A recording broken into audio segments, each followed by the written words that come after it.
मालेगाव 2008 ची केस आहे. साध्वी प्रज्ञा सिंग आणि ते सगळे सुटले, तिथे तो एक स्फोट झाला.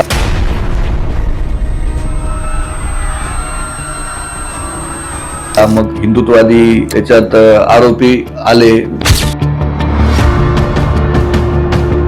तुम्ही हिंदू आणि मुस्लिम असा आपण जो विषय केला, तो इतिहास बऱ्यापैकी सगळ्यांना माहित. मुद्दा हा आहे की ही मुसलमान शांत बसलेले का, ते झोपलेले का?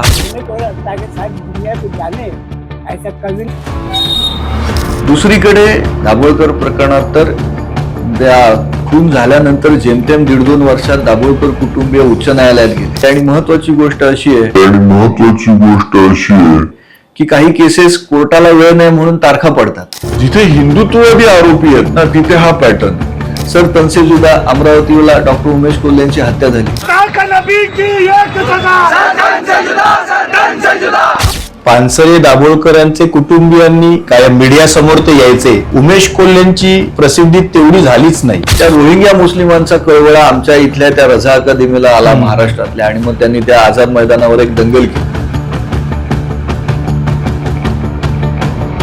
पोलिसांचा अपमान आम्हाला नाही बघ, पोलिसांचा अपमान आम्हाला नाही बघ. आम्ही त्याच्यात याचिका केली, मुसलमानांनी दंगल केली. आता हे सगळे मुसलमान असतील असं मी म्हणत नाही. आणि या प्रश्नांवर खरं तर आपण सर्वांनीच विचार केला पाहिजे.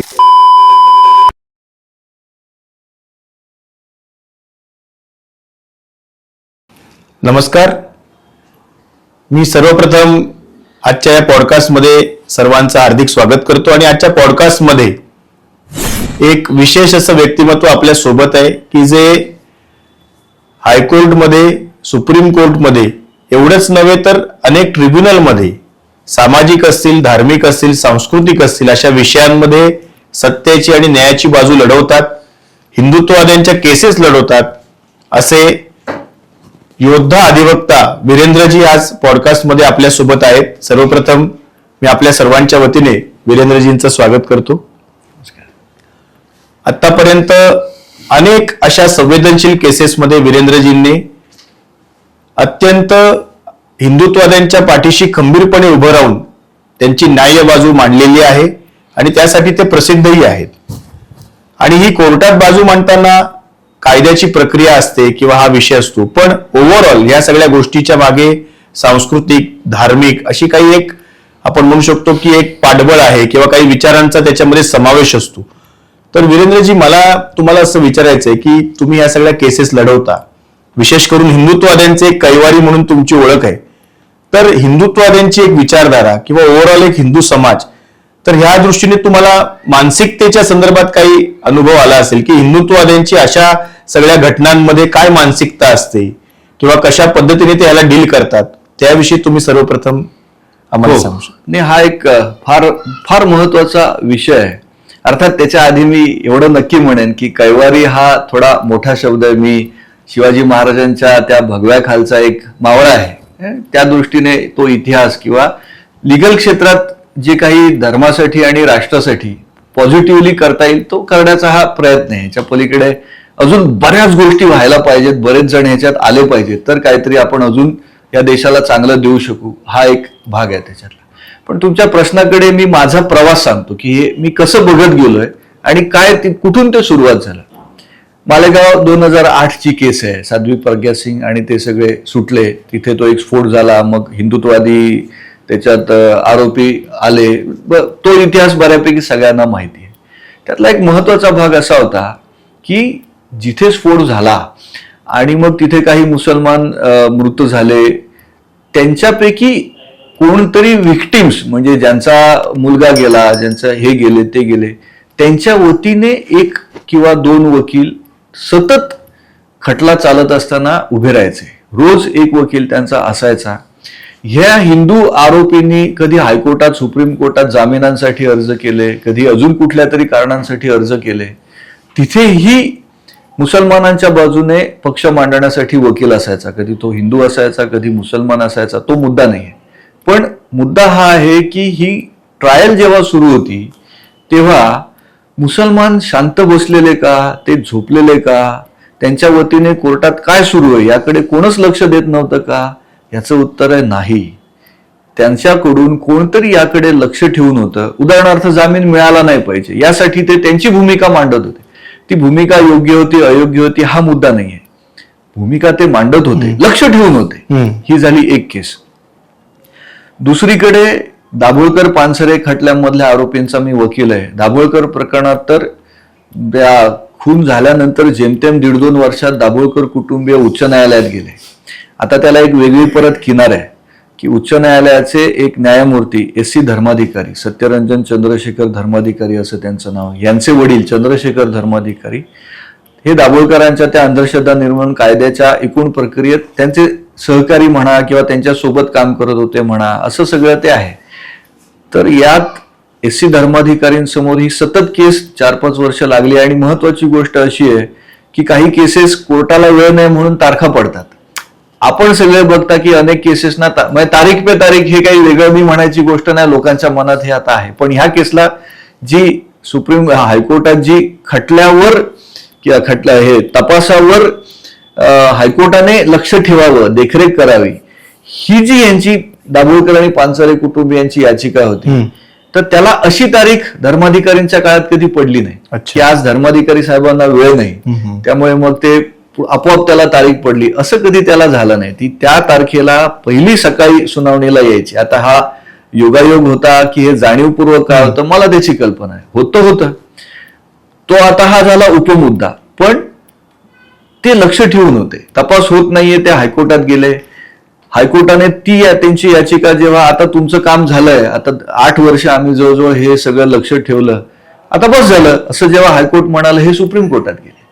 दाभोळकर केसमध्ये विक्रम भावेंचा आम्ही जामीन अर्ज केला, तिथे हे हायकोर्टात आले. जेव्हा विक्रम भावेंना जामीन मिळाला मे 2021 मध्ये, तेव्हा तो आदेश आव्हानित करायला हे सुप्रीम कोर्टात गेले. म्हणजे एक यंत्रणा तिथे कार्यरत आहे. जिथे हिंदू आरोपी आहेत तिथे ही एक यंत्रणा कार्यरत. पानसरे केसमध्ये पण असंच आहे.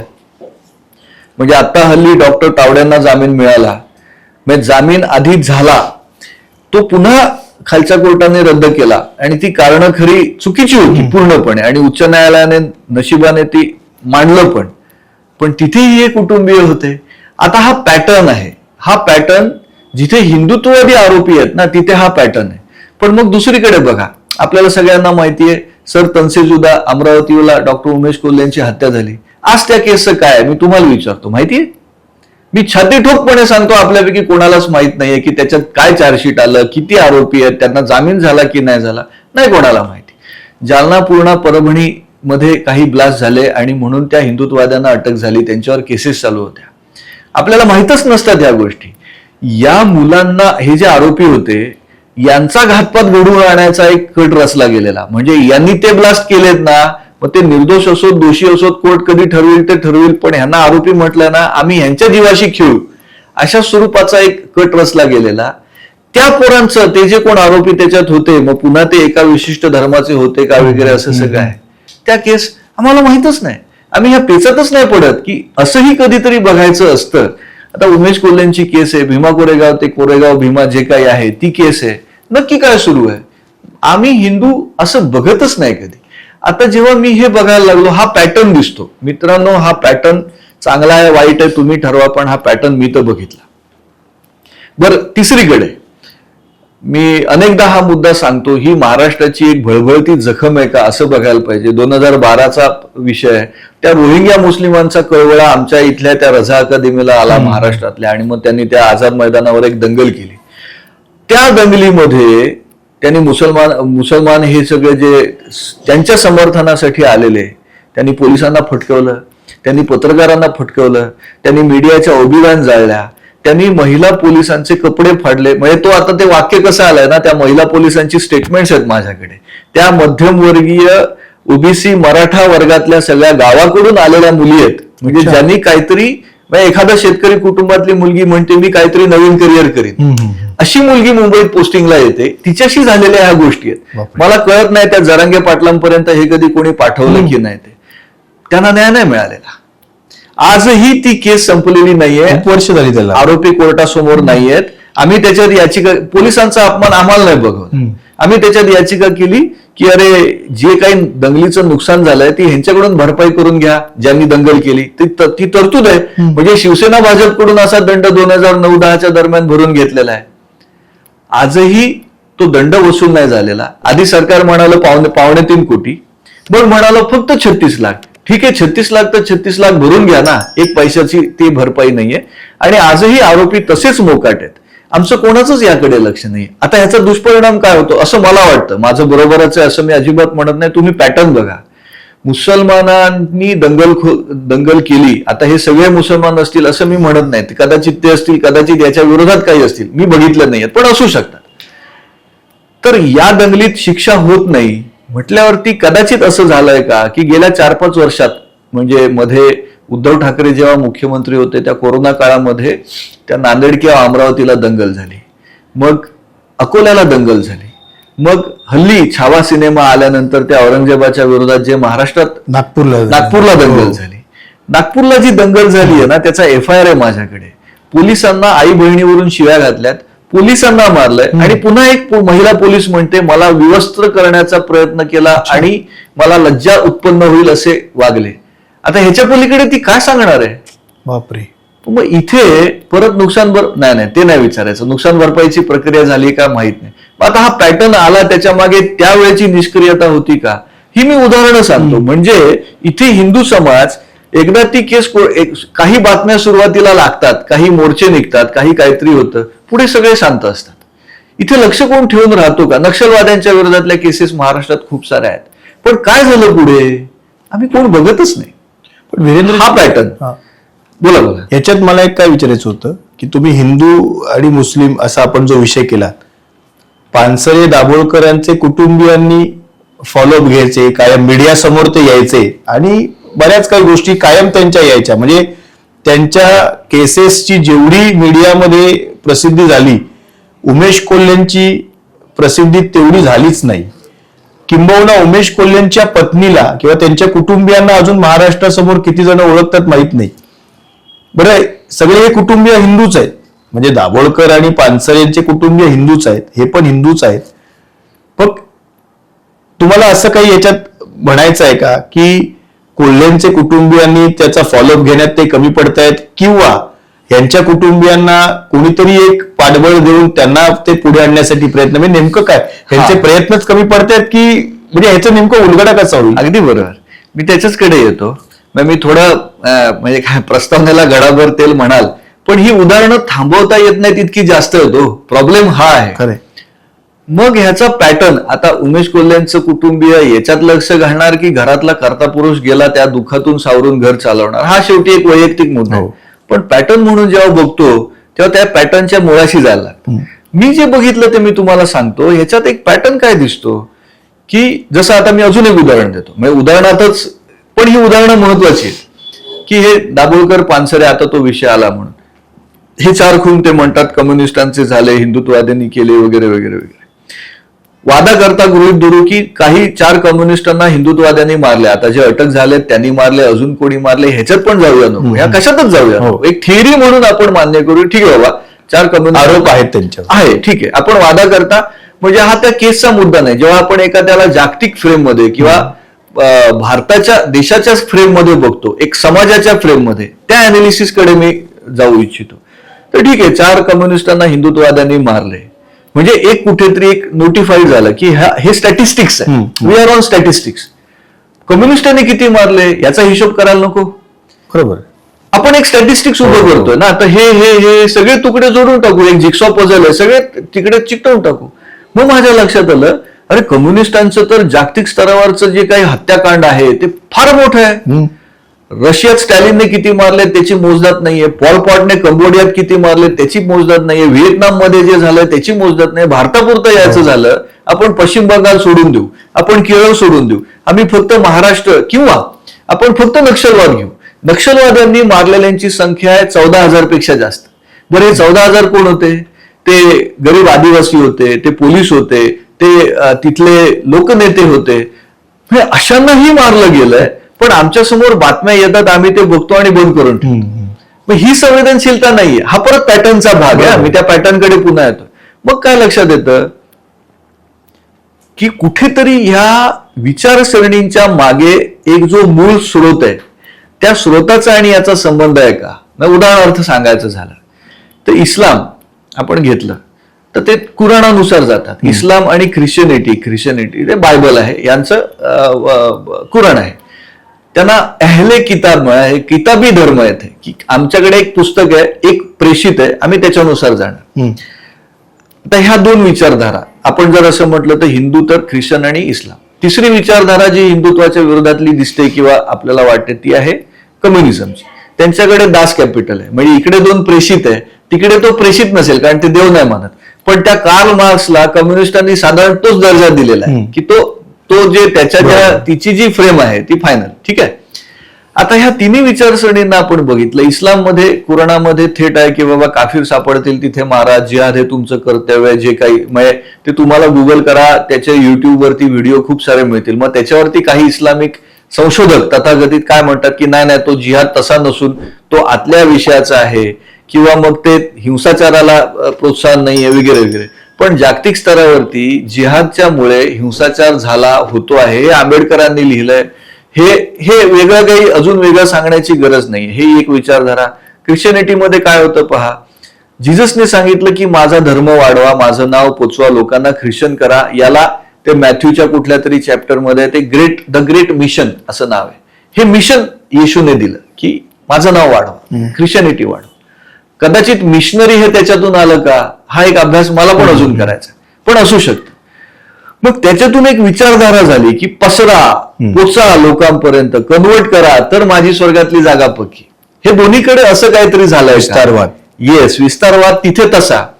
आणि कम्युनिझम मध्ये काय आहे की शोषितांचं राज्य आलं पाहिजे, म्हणजे लेबर क्लास, शेतकरी. मग ते विळा आणि ते कोयता काय येतो तर विळा हे त्या शेतकऱ्याचं प्रतिनिधित्व आणि तो हातोडा तो त्या कामगाराचं प्रतिनिधित्व. म्हणजे अशी मजा आहे की कामगार नसतील तर हे म्हणतील भांडवलदारांना कामगारात रूपांतरित करा, मग आपण कामगार काहीतरी करू. पण हे आम्ही आता कम्युनिझमचा एक साधारणपणे देशात माहीत नसलेला मुद्दा आहे की जेव्हा भारताला स्वातंत्र्य मिळालं मग आम्ही म्हणतो गोळ्यात फौजा घालाव्या लागल्या. त्याच्या आधी हैदराबादच्या निजामावरती वल्लभभाई पटेलांनी फौजा पाठवल्या. तो आयसोलेटेड इन्सिडेंट नाहीये. आंध्रमध्ये कम्युनिस्टांचं हे स्वप्न होतं की आम्ही भारतापासून वेगळे राहू, आम्ही आमचं कम्युनिस्ट इथे राज्य निर्माण करू, वेगळा देश निर्माण करू आणि आम्ही थेट आन्सरेबल रशियाला असू. द प्रोलेटरिएट जी त्यांची आहे तिथून अख्ख्या जगाचा राज्यकारभार ते चालवणार होते. शेवटी तिथे सेना पाठवायला लागली ह्या बंडाला चेपण्यासाठी. आणि असंही कुठे कुठे सापडतं की नेहरूंनी स्टॅलिनला विनंती केली की अहो हे थांबवावं, आमच्याकडे सगळं असं सुरू झालंय आणि हे काय बरोबर नाही शेवटी. आणि नेहरू तर एका अर्थी रशिया समर्थक, कुठेतरी साम्यवाद समर्थक होतेच. मग कुठेतरी स्टॅलिनने सांगितल्यानंतर इथल्या ह्या कम्युनिस्ट बंडखोरांनी शस्त्र खाली ठेवली आहेत. आता हा इतिहास आमच्याकडे येत नाही. म्हणजे हाही विस्तारवाद आहे, हाही विस्तारवाद आहे, हाही विस्तारवाद आहे. तो त्यांच्या जागी, मी त्याच्यावर टीका करू इच्छित नाही. पण यांच्या विस्तारवादाला, यांच्या आक्रमक थिअरीला कुठेतरी यांच्या धर्मामध्ये एक बैठक आहे. हे करा तिथे पोचाल, म्हणजे 2+2=4 विषय संपला. तसं हे करा हे मिळेल, हे करा हे मिळेल. हिंसेला आता गांधी म्हणाले नव्हते का की ते गरीब बिचारे मोपला ते धर्मात त्यांच्या धर्माचं ते पालन करत आहेत. गांधींच्या थिअऱ्या त्या सगळ्या आपल्याला वेगळ्या सांगायला नको. हिंदूंची थिअरी काय, कोल्हे कुटुंबियांच्या साठी असं कोण उभं राहत नाही, आपण वाचलं नाहीये. किंवा अशा ही कोल्हे एक प्रातिनिधिक उदाहरण म्हणून मी सांगतो. अशा अनेक केसेस आहेत. लव्ह जिहाद वरती कायदा व्हावा ही मागणी हल्ली आली. गेल्या 400-500 वर्षात ह्या घटना होत आहेत ना. श्रद्धा वालकरच्या वडिलांनी एक प्रेस घेतली. श्रद्धा वालकरचे 36 तुकडे झाली. बरोबर. संपूर्ण भारतभरात एक हिंदू समाजामध्ये असंतोष निर्माण झाला. महाराष्ट्रात मोर्चे झाले. त्यांच्या वडिलांनी एक प्रेस कॉन्फरन्स मुंबईत घेतली का दिल्लीत घेतली काहीतरी ते आलं होतं. पण आता त्या धर्मांध अफरोजचं काय झालंय किंवा त्याचं काय होत आहे, त्याला वेळखाऊपणा होतो का, किंवा अगदी जे जोधपूरला जसं उमेश कोल्हे इकडे झाले तसे जोधपूरला जे मला वाटतं कन्हैया जे होते त्यांची पण शिंपी जे होते बरोबर त्यांची जी हत्या केली गळा चिरून, त्यांच्या पण केसेस अशाच प्रलंबित आहेत. एक्झॅक्टली. हे इथे कसं कनेक्ट होतं तर असं आहे की ती एक जी बैठक आहे तिथे एक्सपान्शनचा सिद्धांत आहे. हे एक्सपान्शन कसं आहे तर ते होरिझॉन्टल आहे. हा देश व्यापा, तो देश व्यापा, हा देश जिंका, हा समाज ताब्यात घ्या, पसरा. भूतकाळात आपण गेलो तर पर्शिया होता, तिथे इराण आला, अख्खा इस्लाम झाला. अफगाणिस्तान आम्ही म्हणतो आमचा गांधार होता, कुठे राहिला रे बाबा, आता तालिबान आला तिथे. हे सगळं जे आहे हे हिंदूंमध्ये कुठे आहे? मुद्दा काय येतो बघा, हे कुठेतरी ऍबसेंट आहे का, असा मला प्रश्न पडला. आणि इथेच कुठेतरी सोल्युशन आधी शोधायला लागेल. म्हणजे कोल्हे कुटुंबियांना भेटायचं आणि त्यांना म्हणायचं तुम्ही हे करत असाल तर मी विनामूल्य करायला तयार आहे, हे तर मी करीन, मुद्दा तो नाहीये. पण हे एक शॉर्ट टर्म सोल्युशन आहे का? ही शॉर्ट टर्म सोल्युशन्स मी शोधायचा प्रयत्न करतोय, पण लॉंग टर्मच्या दृष्टीने बघू तेव्हा इथे कुठेतरी एक गॅप आहे. ही गॅप काय आहे? मी तुम्हाला प्रश्न विचारतो की हे जर तुम्ही मान्य करत असाल की ह्या 3 विचारसरणींचा एकूण गाभा अशा स्वरूपाचा आहे, without disrespect to those people whatever, आम्ही काय करतो, हिंदू काय करतो? बघा आमच्या मिशन स्टेटमेंट्स किंवा LICचं होतं पूर्वी ना की योगक्षेम वहाम्यहम, आता आलं जिंदगी के साथ भी जिंदगी के बाद भी. म्हणजे आधी तो गीतेचा संदर्भ गेला, आता त्याला एक मानसिक हे आलं, ठीक आहे. पण हे जे मिशन स्टेटमेंट्स असतात तशी हिंदू धर्माचे मिशन स्टेटमेंट काय आठवून सांगा. पाहिजे तर व्हिडिओ इथे पॉज करा आणि शोधा. मी काही उदाहरणं सांगतो, मी काही धर्माचा विद्वान नव्हे, मी वकील आहे, पण तुम्ही शोधा. पॉज झाला असेल, संपला असेल तर पुढचं घ्या. आम्हाला आठवतं सर्वेशाम अविरोधेण, म्हणजे हिंदू संस्कृतीचा कोणालाही विरोध नाही अशी आमची संस्कृती आहे. मग आमचं सुप्रीम कोर्ट व्याख्या करतं की हिंदुत्व ही एक जगण्याची पद्धती आहे, हे दुसरं लक्षात येतं. मग तिसरं काय, सर्व नमस्कारम केशवम प्रति गच्छती, म्हणजे आमचा केशव आहे, त्यांचा राम आहे, मग त्यांचा अल्लाह असेल ना, काय प्रॉब्लेम आहे? साने गुरुजी लिहितात ना, साने गुरुजींनी तर मोहम्मदांचं केवढं कौतुक केलेलं, अख्खं पुस्तक लिहिलंय त्याच्यावरती. मग हे आम्ही असं बघतो. अजून तुम्हाला काय आठवतं तर बघा. पण साधारण जे आठवतं ते आम्ही सगळे एक, आमचंच ते सगळ्यांचं, सगळ्यांचं ते आमचं, हे असंच सगळं. किंवा आम्हाला ज्ञानेश्वरीतलं ते जो जे वांछिल तो ते लाहो प्राणी जात, हेच आठवतं, ह्याच्या पलीकडे नाही. आता ज्ञानेश्वर ज्या स्थितीला होते त्यांनी ते म्हणलेलं ठीक आहे हो, पण मी ते म्हणायचं का, हा प्रश्न कदाचित आम्ही प्रत्येकाला स्वतःला विचारला पाहिजे. आता मजा अशी आहे, मी जो हिंदुत्वाचा अभ्यास करतोय याच्यावर, म्हणजे मी त्यातला अधिकारी नाही, पण याच्यावर चर्चा व्हायला पाहिजे असं मात्र मला वाटतं. आणि धर्माच्या अभ्यासकांनी, तत्वज्ञांनी ह्याच्यावरती काहीतरी चिंतन केलं पाहिजे, ह्याच्यावर मंथन झालं पाहिजे आणि ह्याच्यातून काहीतरी अमृत बाहेर यायला पाहिजे असं मला वाटतं. आता मी माझा अभ्यास केला, जो काही तोडका मोडका अभ्यास आहे तो मी सांगतो.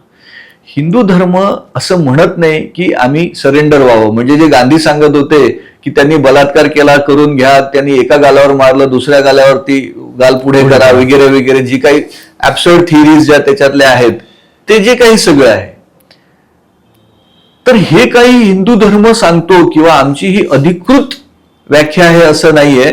गांधींचं तत्वज्ञान पहिल्याच फटक्यात नेहरूंनी तर निष्फळ करून टाकलं, त्यांच्या मुलीने इंदिरा गांधींनी तर अजून एक्सपांड करून टाकलं. मला सांगा, काश्मीरमध्ये पाकिस्तान घुसलं, सेना घुसली, मग गांधींच्या तत्वज्ञानानुसार काय व्हायला पाहिजे होतं?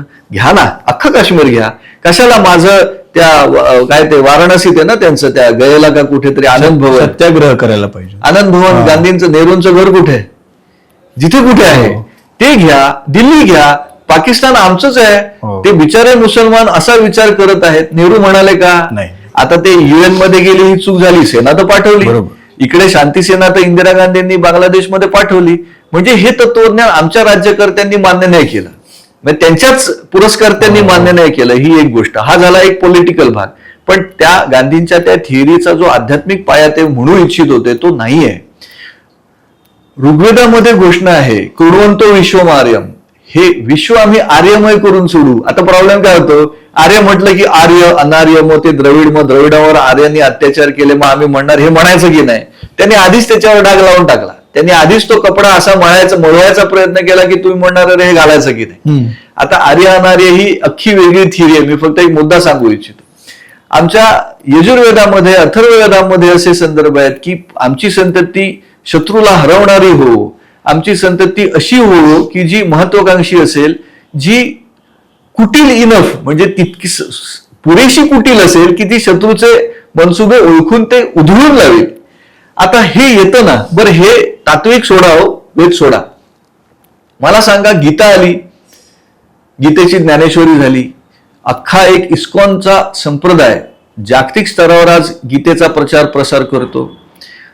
कित्येक वारकरी महाराज ज्ञानेश्वरीवरती प्रवचन करणारे आहेत. एक अख्खं भारतीय तत्वज्ञानाचा एक अख्खा एरिया आज गीतेने व्यापलेला आहे. गीता काय सांगते? मी काही दिवसांपूर्वी एका कार्यक्रमात हा प्रश्न विचारला, गीता काय सांगते? एकाने हात वर केला, म्हणला गीता सांगते कर्म कळतला फळाची अपेक्षा करू नको. बरोबर आहे. गीता सांगते की शेवटी सगळं माझ्याचकडे येतं. गीता सांगते की ह्या कौरवांचा संहार मी ऑलरेडी केलेला आहे, तू निमित्त मात्र आहेस, तसं आपण निमित्त मात्र जगायचं आहे, असे बऱ्याच जणांनी. तर मला प्रश्न पडला, मुळात गीता आली कुरुक्षेत्रावर, युद्धभूमीवर आलेली आहे आणि 2च वाक्यांसाठी खरी आलेली आहे की अर्जुना उचलते धनुष्यबाण आणि कर त्यांचा संहार. म्हणजे कृष्णाने जी काही भगवद्गीतेतून तत्वज्ञान उलगडलं ते युद्ध कर, तू पळून जाऊ नकोस, बरोबर, हे सांगण्यासाठी उलगडलं. पण गीतेचा जो हा गाभा आहे तो आज सांगितला जातो का? तो नाहीये असं नाहीये, आम्हाला सांगितलं जात नाही. मग हिंदूंना जे तिकडे दिसतं ना, ज्या पॅटर्नकडे मी आलो, हे दिसतच नाही. बरं, ते फक्त गीतेपुरतं आहे का? नाही, गीतेपुरतं नाहीये. मी रामावरती येतो. म्हणजे राम आहेत, कृष्ण आहेत, हे आमची उपास्य देवता आहेत. म्हणजे राम मंदिर झालं, इतकी वर्ष हिंदू समाज लढला, शेवटी आम्हाला राम प्रिय आहे, आम्हाला कृष्ण प्रिय आहे, आम्हाला आहे, आमचा आहे तो, आम्ही त्याचे आहोत, हा हिंदू समाज मानतो. जय श्रीराम घोषणा का देतात हिंदुत्ववादी आज सगळीकडे? रामाबद्दलची ती अफिनिटी आहे ना. मग राम जेव्हा 12-13 वर्षांचे होते, तो हा भाग आहे त्या रामायणातला, तिथे राजगुरु कोण? वशिष्ठ. विश्वामित्र तिथे गेले, म्हणाले राजा तुझ्या रामाला मला दे. दशरथाला सांगितलं, कशाला पाहिजे? नाही, तिकडे मी यज्ञ करत बसतो, मी माझ्या भाषेत सांगतो, मी त्यातला पंडित नाही, मी साध्या भाषेत सांगतो. तिकडे मी यज्ञ करीत बसतो तर राक्षस येतात आणि माझ्या यज्ञात बाधा आणतात, ते त्याच्यात रक्त टाकतात, मांस टाकतात, मला यज्ञ करू देत नाहीत. त्यांचा संहार करण्यासाठी मला राम दे. राम किती वर्षाचा? 12-13 वर्षाचा. दशरथ म्हणला, बाबा एवढा लहान पोराला कसं पाठवायचं? हा, आता कौशल्या काय म्हणेल, माझ्याच मुलाला का पाठवता? तिच्या मुलाला पाठवा, सेनापतीला पाठवा. कौशल्याही असं म्हणाल्या नाहीत. वसिष्ठांनी काय सांगितलं? राजगुरु किंवा अजून काही वेगळ्या पदाने त्यांना ओळखलं जात असेल, पण वसिष्ठ, विश्वामित्र ही भारतीय ऋषीमुनींच्या इतिहासातली उत्तुंग नावं मानली जातात, मोठी नावं मानली जातात. वसिष्ठ ऋषी म्हणाले, विश्वामित्र बोलवतायत ना, राजा ह्या बालकाला जाऊ दे, तू पुत्रमोहात राहू नको, याच्यातून रामाचं कल्याण व्हायचं असेल, तू पाठव. हिंसेसाठी राजाला मागितला, हिंसेसाठी राजपुत्राला पाठवला, हे 2 ऋषींनी केलेलं आहे. आणि मग जेव्हा तिथे विश्वामित्र त्याला घेऊन गेले, त्याला शस्त्रविद्या शिकवली आणि मग तो राक्षसांचा संहार रामाने लहान वयात केलेला आहे, हे ऋषींनी सांगितलेलं आहे. दधीचींनी काय केलं? ते म्हणले, इंद्राला शस्त्र पाहिजे ना राक्षसांशी लढायला, मी प्राणत्याग करतो, माझ्या हाडांपासून बनवतो. असं नाही. आता विश्वामित्र असं म्हणाले, नाही आता ते राक्षस आहेत, तो त्यांना ते बिचारे तसे करणार, ते अज्ञानी आहेत, त्यांना आपण शिक्षण दिलं पाहिजे, त्यांच्याशी चर्चा करू आणि ते कसं ना ते मुख्य प्रवाहात येतील, ते रानटीपणा सोडतील, तसं काहीतरी त्यांना, ते ना राक्षस आहेत, ते त्यांना मारलंच पाहिजे. आणि मी ब्राह्मण आहे, मी ते यज्ञ करतोय. आता तो ब्राह्मण म्हणजे परत ब्राह्मण, क्षत्रिय अशा जातीच्या ह्याच्यात माझं वाक्य तिथे घेऊ नका. मी तिथे उपासनेला बसलोय, तर मी जागा नाही बदलणार आहे. आणि विश्वामित्र राजर्षीच होते, पण विश्वामित्र असं नाही म्हणाले की आता ते काश्मीरमध्ये बसलोय ना, जाऊ दे, मी तिकडे कन्याकुमारीला जाऊन यज्ञ करीन ना, मी कसं शांतता प्रिय, ते नाही म्हणले. ते म्हणले ह्यांना मारलं पाहिजे. ते असं नाही म्हणाले, ठीक आहे, ते यज्ञात ते बाधा आणतायत ना, मी ध्यानच करतो, मी जपाची माळच घेऊन बसतो, स्थलांतर करतो. ते असं नाही म्हणाले. वसिष्ठ असं नाही म्हणाले की काय विश्वामित्र महाराज तुम्ही एवढे मोठे, सोडून द्या ना ते, आपण त्यांना असं करू, त्या राक्षसांना बोलू, त्यांच्यासाठी आपण एखादी शाळा काढू, एखादं कॉलेज काढू, तेही शिकतील. म्हणजे काय होईल की आपण त्यांना एक आपल्या राजकोषातला फंड देऊ की बाबा तुम्ही शिका, ते तुम्हाला मांस मटण किंवा रक्तच प्यायचं असेल तर ते विश्वामित्रांच्या यज्ञाकडे येऊ नका, आम्ही तुम्हाला वेगळी जागा देतो. असं तर वसिष्ठ म्हणाले नाहीत. 12 वर्षाच्या मुलाला पाठवा म्हणाले ते. हा धाडसी निर्णय होता का? होता. हा सगळा झाला त्याचा उपद्घात, हा त्याचा वेगवेगळे पैलू. पण हिंसा आवश्यक आहे हे जसं कृष्णाने स्पष्ट सांगितलं, तसं या राजगुरूंनी सांगितलं, त्या ऋषींनी सांगितलं.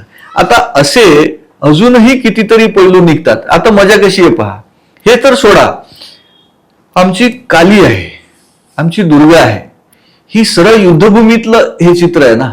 आमच्या कुठल्याही देवांच्या हातामध्ये पेन, पेन्सिल, पुस्तक असं नाहीये ना. एका हातामध्ये शस्त्र तर आहेतच. आता ही शस्त्र नुसती शोभेसाठी आहेत का? नाही आहेत ना, ती वापरासाठी आहेत. प्रत्येक वेळेला जो विष्णूचा अवतार आलाय तो हिंसेसाठी आलाय, तो लढण्यासाठी आलाय, तो आक्रमणासाठी आलाय किंवा तो बचावासाठी आलाय. पण ह्या दोन्ही गोष्टी युद्धभूमीतल्या आहेत. मग हे युद्ध काळानुसार बदलत असेल. जसं मी म्हणलं, कोर्ट एक लढाईची जागा आहे. लढाई म्हणजे कॉन्स्टिट्युशनल, ते मुद्दा, उपमुद्दा आणि ते सगळं. पण मग ती भूमिका आज मांडली जाते का? म्हणजे इस्कॉन गीता सांगते ती उपासनेच्या दृष्टीने फक्त सांगते, युद्ध तिथे सांगितलंच जात नाही. मी त्यांना ब्लेम नाही करत, म्हणजे त्यांनी केलेलं काम ग्रेटच आहे, यात काहीच काडीचा हे नाही. पण ही भूमिका कुठेतरी हिंदूंपर्यंत पोचत नाहीये का? बचावात्मक पवित्राच खूप आपला बचावात्मक म्हणण्यापेक्षा दुर्लक्षात्मक. तिकडे दुर्लक्ष करा. तुम्ही, तुमचा मुलगा, तुमचं करिअर, तुमचं घर, मग अमेरिकेत जायचं स्वप्न, 1 BHK चा फ्लॅट असेल तर 2 BHK चा फ्लॅट, बाईक असेल तर कार, EMI चे हप्ते, बँक बॅलन्स, एवढ्या पुरतच आम्ही ते मर्यादित केलंय का? किंवा दुसरं, कर्मफल न्यायानुसार असं काहीतरी आपण केलं तर आपल्याला पापच लागेल, अशी भावना हिंदूंच्या मनात आहे का? आता आहे की नाही मला नाही माहित, मला पडलेला प्रश्न आहे. पण याची उत्तरं जेव्हा मिळतील तेव्हा हा पॅटर्न बदलेल का? हा त्यातला महत्वाचा मुद्दा आहे. खूप योग्य प्रश्न वीरेंद्रजी आपण विचारले आणि या प्रश्नांवर खरं तर आपण सर्वांनीच विचार केला पाहिजे. कारण समस्यांवर आपण बोलतोय, पण उपाययोजना काढण्यासाठी निश्चित आपल्याला स्वतःच्या विचारधारेमध्ये, आपल्या स्वतःच्या आचरणामध्ये काही अमूलाग्र बदल हे करावेच लागतील. कारण कोणतरी आपल्याला सोल्युशन देईल या भ्रमात राहून पण चालणार नाही. आजचे वीरेंद्रजींची मतं ही केवळ आपल्यापुरती न ठेवता आपण ही आपल्या मित्रांपर्यंत, आपल्या आप्तेष्टांपर्यंत, ओळखीच्यांपर्यंत पोचवायला हवी. त्यांना पण आपण विचार करायला लावूया. कारण सगळ्यांनी विचार केला तरच ह्याच्यातून पुढे काहीतरी निश्चित बाहेर निघेल. त्यामुळे आपण ही जी पॉडकास्ट आहे किंवा आपल्यापर्यंत हा जो काही सोशल मीडियातून वीरेंद्रजींचे विचार पोचतील ते आपण सर्वदूर पाठवूया. आणि निश्चित हा जो ते काही पॅटर्न म्हणतायत तो पॅटर्न आपण चेंज करण्यामध्ये काहीतरी आपण वैचारिक एक पुढे येऊया सगळेजण मिळून, एवढंच सगळ्यांकडून अपेक्षा करतो. सर्वांना नमस्कार. वीरेंद्रजी, आपले मनपूर्वक आभार. परत आपण भेटत राहू.